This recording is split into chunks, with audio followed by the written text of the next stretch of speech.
अस्सलाम वालेकुम नाज़रीन, पाकिस्तान के सबसे बड़े शहर कराची से अहम खबर सामने आ रही है, बल्कि मैं यूँ कहूँगी तशवीशनाक खबर है। ये इसलिए क्योंकि गुज़िश्ता रोज़ मैंने आपको अपनी वीडियो में आगाह किया था कि कराची में एक ख़तरनाक वायरस फैल गया है। और ये वायरस ख़तरनाक क्यों कहा जा रहा है, इसकी वजह यह है कि इसमें जो सर्वाइव के चांसेस होते हैं वो सिर्फ 10% है, यानी कि जो बचाव मुमकिन है इस वायरस से, अगर आप सेहतयाब हो सकें तो सिर्फ 10% चांस है कि आप सेहतयाब हो सकें, वरना आपकी डेथ हो सकती है। जी हाँ, बिल्कुल इसी वजह से इसको ख़तरनाक वायरस कहा जाता है। कराची के इलाके मलीर से एक केस रिपोर्ट हुआ था और मैंने गुज़िश्ता रोज़ आप लोगों को आके आगाह भी किया था कि एहतियाती तदबीर भी इख्तियार करें। कराची वालों को बहुत ज़्यादा अब एहतियात करने की ज़रूरत है और ख़ुसूसी तौर पर इस वायरस से मुतालिक अवेयरनेस होनी चाहिए आप लोगों के अंदर कि इससे बचाव कैसे करना है, क्योंकि मज़ीद केस सामने आ गए, हलाकतों की भी कुछ इतलात सामने आ रही हैं। इस हवाले से आगे चल के मैं आपको तफसील के साथ आगाह भी करूँगी, इससे बचाव कैसे मुमकिन है, कांगो वायरस होता कैसे, फैलता कैसे है और अगर किसी को हो जाए तो उससे आप लोगों ने बचाव कैसे करना है।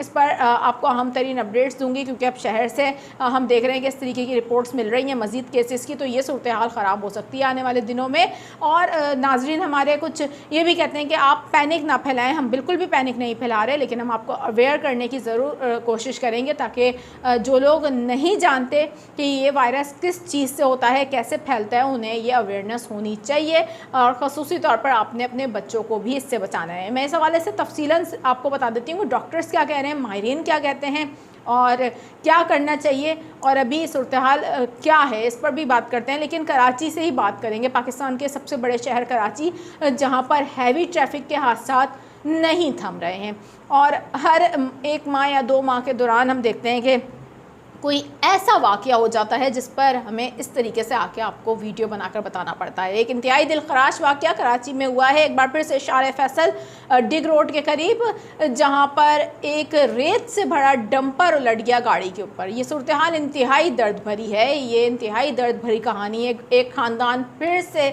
मुतासिर हो गया है इस हैवी ट्रैफिक के हादसात में। कमी आखिर क्यों नहीं आ रही? शहर में जो ट्रैफिक कवानीन हैं वो बहुत ज़्यादा सख्त हैं, उसके बावजूद ये सूरत हाल देखने को मिल रही है। ये वाक़या किस वक्त हुआ है कराची में और अभी मज़ीद इस हवाले से क्या अपडेट सामने आ रही है, इस पर मैं भी आपको आगे चल के आगाह करती हूँ।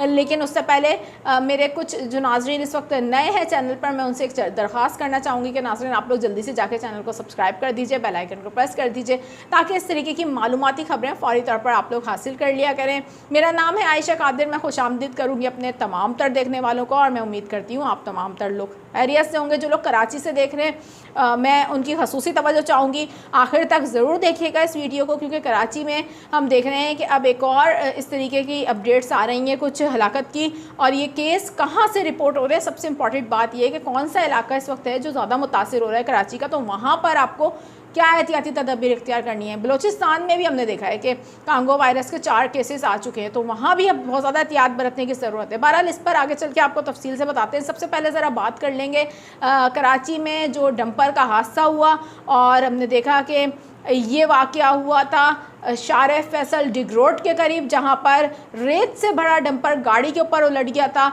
यू टर्न ले रहा था, इस हवाले से बताया जा रहा है, जिसके नतीजे में यह हादसा पेश आया है।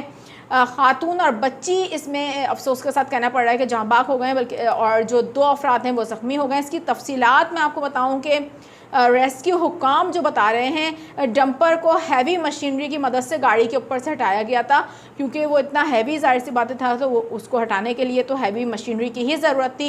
इब्तदाई तौर पर बच्ची को डंपर के नीचे से निकालकर ज़ख्मी हालत में अस्पताल मुंतकिल किया गया, लेकिन दौरान इलाज खातून और बच्ची दम तोड़ गए हैं। हादसे के बाद डंपर ड्राइवर फ़रार हो गया था, जो कि अब उसको गिरफ्तारी के लिए पुलिस की जानिब से छापे भी मारे जा रहे हैं और ढूंढा भी जा रहा है उसको। लेकिन सवाल ये है कि कराची में एक बार फिर से ये डंपर का हादसा हुआ और ये इंतहाई तकलीफ दह हादसा था। एक फ़ैमिली इससे मुतासिर हुई है दोबारा से, और हम देखते हैं कि ख़ानदान के ख़ानदान मुतासिर हो जाते हैं और ये हादसा रुकने का नाम नहीं ले रहे। इस हवाले से इक़दाम हुकूमत सिंध की जानिब से बहुत किए जा रहे हैं, ताहम ये कवानीन भी बनाने की ज़रूरत है। जो डंपर्स के ड्राइवर हैं ये कितने तरबियत याफ्ता हैं, इस हवाले से अब कराची के शहरी कहते हैं कि इस पर तवज्जो देने की ज़रूरत है कि ये जो ड्राइवर्स हैं ये रात के वक्त जब जब ड्राइविंग कर रहे होते हैं तो क्या ये इतने उस वक्त अलर्ट होते हैं, इन्हें पता होता है कि ये क्या गाड़ी चला रहे हैं, कहाँ गाड़ी चला रहे हैं और इन्हें क्या करना है। इस हवाले से आप क्या समझते हैं और आप क्या अपनी राय रखते हैं, और सबसे अहम तरीन बात, आप क्या ऐसे इक़दाम समझते हैं कि कराची में होने चाहिए जो ये हादसा पे दर पे हम देख रहे हैं कराची में होते हैं, इसमें कोई भी हमें कमी नज़र नहीं आती है, इससे बचा जा सके। तो आप कोई भी अपनी राय अगर सजेस्ट करना चाहें कमेंट सेक्शन में जाकर बता सकते हैं। कराची जहां से एक इंतहाई बड़ी खबर सामने आई, गुज़िश्ता रोज़ मैंने आपको आगाह किया, 16 जून को एक केस रिपोर्ट हुआ था कराची में जो पॉजिटिव आया, बाद में पता चला कि कांगो वायरस से उस शख्स को, मलीर का वो रिहायशी था, और 17 जून को उस शख्स की जो है हलाकत हो गई कांगो वायरस की वजह से। लेकिन सिंध में कांगो वायरस का दूसरा केस भी रिपोर्ट हुआ है और दूसरा केस भी कराची से ही रिपोर्ट हुआ है।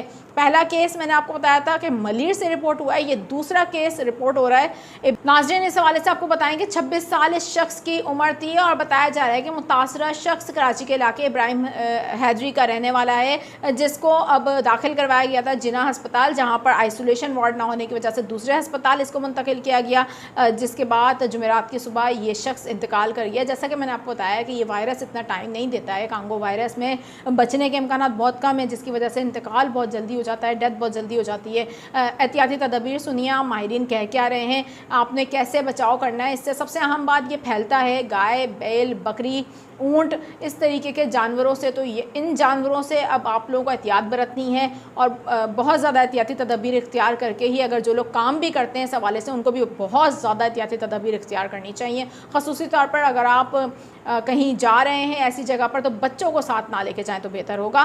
माहिरीन के मुताबिक कांगो वायरस एक जानलेवा वायरस है और इसका जो बचाव के इम्कान हैं सिर्फ 10% हैं। कांगो वायरस जानवरों से इंसान में मुंतकिल होता है, लेकिन ख़तरनाक बात यह है कि उसके बाद ये इंसान से इंसान में बहुत आसानी के साथ मुंतकिल हो जाता है, और जब ये इंसान से इंसान में मुंतकिल होना शुरू हो जाता है तो बात तशवीशनाक हो जाती है। इसलिए क्योंकि अगर किसी इंसान को कांगो वायरस है तो वो फ़ौरी तौर पर आप उसके साथ हाथ मिलाएंगे या कुछ करीब भी जाएंगे तो वो आपके अंदर मुंतकिल होने के चांसेस बहुत ज़्यादा होते हैं। एहतियाती तदबीर आपको इख्तियार करनी है। इसकी अलामात क्या हैं वो सुन लीजिए। ये मसूड़ों में खून और नाक में बताया जा रहा है, इससे खून आता है। तेज़ बुखार कांगो वायरस के अलामात में से एक अलामत बताई जा रही है। इसके अलावा जिस्म में शदीद किस्म का दर्द भी होता है, और जब तक हम बताएं आपको कि ये मरीज़ को हॉस्पिटल लेकर जाते हैं तो मरीज़ के फेफड़े काम करना छोड़ देते हैं, ये मुतासिर कर देता है जिगर को और फेफड़ों को, जिसकी वजह से जो अब इसमें बचाव के इम्कान हैं वो सिर्फ 10% होते हैं, जिसकी वजह से डेथ का जो रेशो है वो ज़्यादा बढ़ जाता है। तो एहतियाती तदबीर जितनी हो सके इख्तियार करिए। कांगो वायरस का इस तरीके से फैलाव ख़तरनाक हो सकता है अभी से एहतियाती तदबीर अगर ना की गई तो। आने वाले दिनों में इस हवाले से मज़ीद जो भी लेटेस्ट अपडेट होंगी आपको इस पर भी आगाह कर दिया जाएगा। फिलवक्त मैं चाहूँगी नाज़रीन आपसे इजाज़त, अपना बहुत ज़्यादा ख्याल रखिएगा। अल्लाह हाफ़िज़।